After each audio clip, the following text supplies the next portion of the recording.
Fala nação, tudo beleza? Antes de começar o vídeo, queria só pedir a vocês que curtem o nosso conteúdo, que façam algo bem importante que vai nos ajudar muito, que seria se inscrever em nosso canal, ativar o sino para não perder nenhuma novidade, deixarem um like para o YouTube entender que vocês curtiram o vídeo e querem continuar recebendo conteúdo como esse, e por fim, que vocês comentem também o que vocês acharam. Isso vai contribuir bastante para o crescimento do nosso canal e para a gente continuar trazendo conteúdo de qualidade para vocês.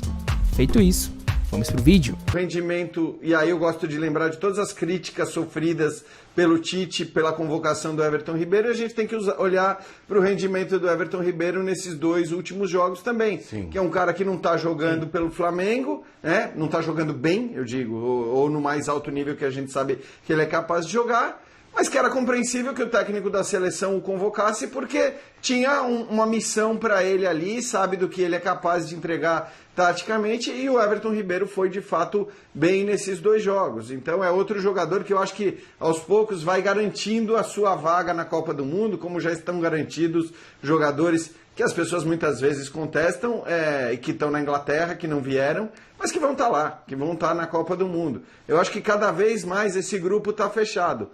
Eu só lamento, e acho que esse é um lamento que não só eu e muitos de nós acabamos fazendo, que o Tite, se ele vai precisar de uma mudança mais intensa até a Copa do Mundo, como falou o Calçade, eu até acho que essa seleção brasileira ela pode ser competitiva numa Copa do Mundo, né?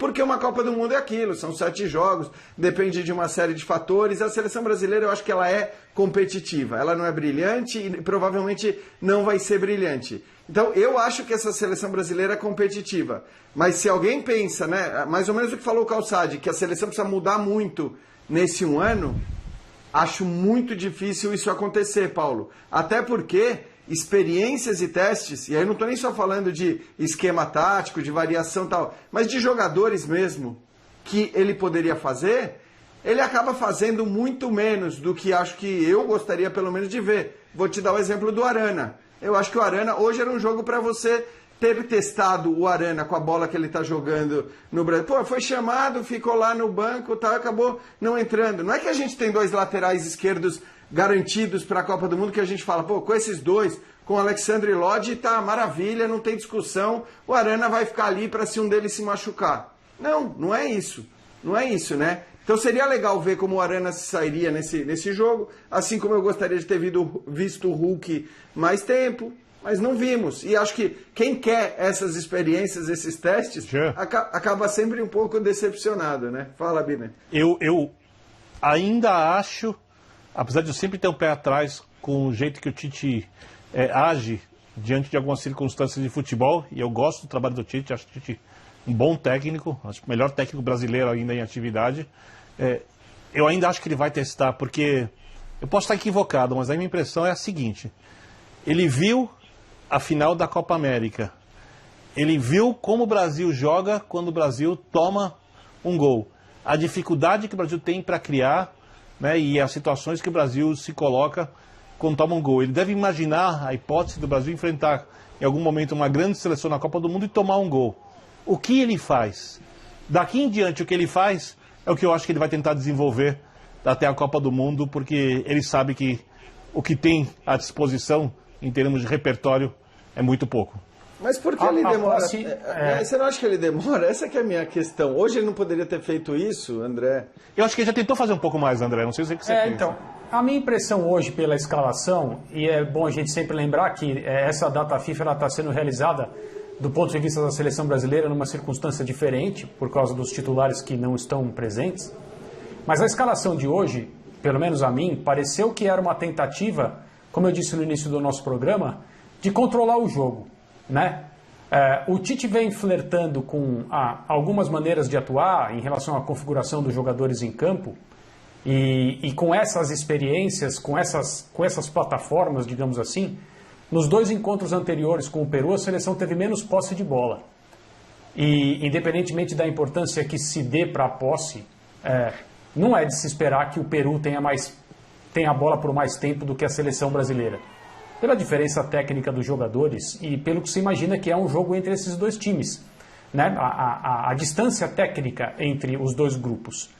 Mas os jogos aconteceram recentemente e eles foram se desenvolvendo assim.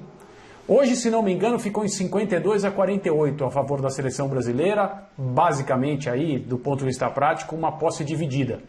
Mesmo que a seleção tivesse jogadores que dão a entender uma tentativa do treinador de controlar o jogo por intermédio da posse. Gerson, Everton Ribeiro, Lucas Paquetá.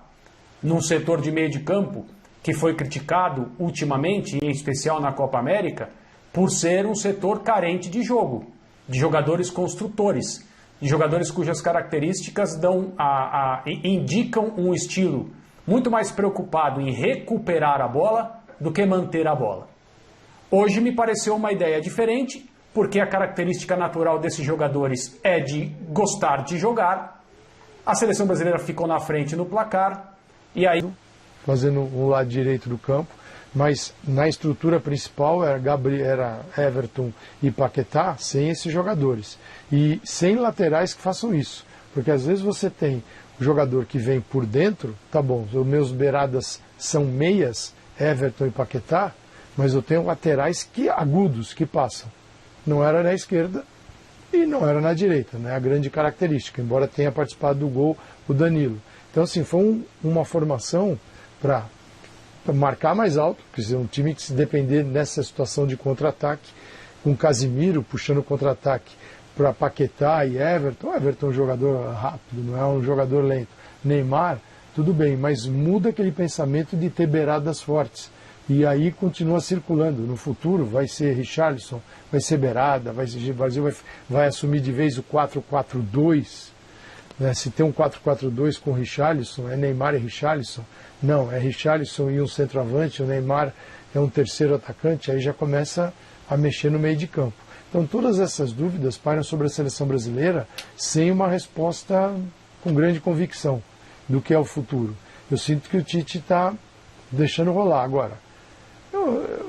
Tem caras que a gente precisa ver como jogam. Acho que o Hulk foi um desperdício, jogar 15 minutos. Ele não estava na lista, é verdade, mas ele convocado posteriormente, para mim, corrige uma lista na qual ele não estava inicialmente. Acho que é um jogador para observar, que ele é mais velho, é verdade, mas a gente está falando de uma Copa que é quase daqui a um ano. Há um ano, não são 4, não tem 3 anos. 1 ano. Se ele se mantiver do jeito que está jogando no Atlético, pode ser muito útil. Nós não estamos em condição de falar assim, vamos levar apenas os mais jovens. Tanto que tinha um lateral de quase 40 anos entrando hoje, que é o Daniel Alves. Então já foi esse tempo aí no Brasil que, leva só os jovens. Não, tem que levar o que está aí. E não temos, em termos de qualidade, uma seleção assim que esteja gastando a bola. Agora, se olhar só para a tabela, você pode se iludir o quanto quiser. Agora, é interessante essa questão do 9, do centroavante, né, Jean? Mais uma vez, o Gabigol não foi. E por que a gente cobra mais do Gabigol? Ele até participou de construção de jogada e tudo, apareceu em alguns momentos, teve participação na construção de um dos gols do Brasil, mas sem marcar, sem ser o Gabigol, que a gente está acostumado a ver com a camisa do Flamengo. Ele não consegue repetir e parece cada vez mais angustiado por não conseguir repetir as atuações que tem no Flamengo regularmente, e isso vai atrapalhando psicologicamente cada vez mais com o andar dos jogos. E por que eu começo pelo Gabigol? Porque hoje Gabriel Jesus é muito mais ponta direita do que centroavante no Manchester City. O Firmino poucas vezes foi centroavante no Liverpool, hoje nem titular absoluto é. É aquele cara que recua, tal, recebe bola e ajuda muito mais na armação. O Richarlison não é o centroavante do Everton, o centroavante é o Calvert-Lewin. O Matheus Cunha, a gente está comentando, entrou bem, teve ali um bom momento, minutos interessantes, mas a seleção brasileira procura um 9 e o Gabigol não está conseguindo preencher essa lacuna, não está conseguindo aproveitar as oportunidades que vem tendo desde a Copa América. Eu tô contigo. Eu acho que tudo bem, né? O pessoal já destacou, inclusive aqui no Linha, a boa movimentação, o trabalho tático e tudo mais, mas de fato, né, o que você vai esperar de um jogador... E foi isso, meus queridos amigos. Se você gostou deste vídeo, deixa o like, comenta, se inscreve e ativa as notificações. E nos vemos no próximo vídeo.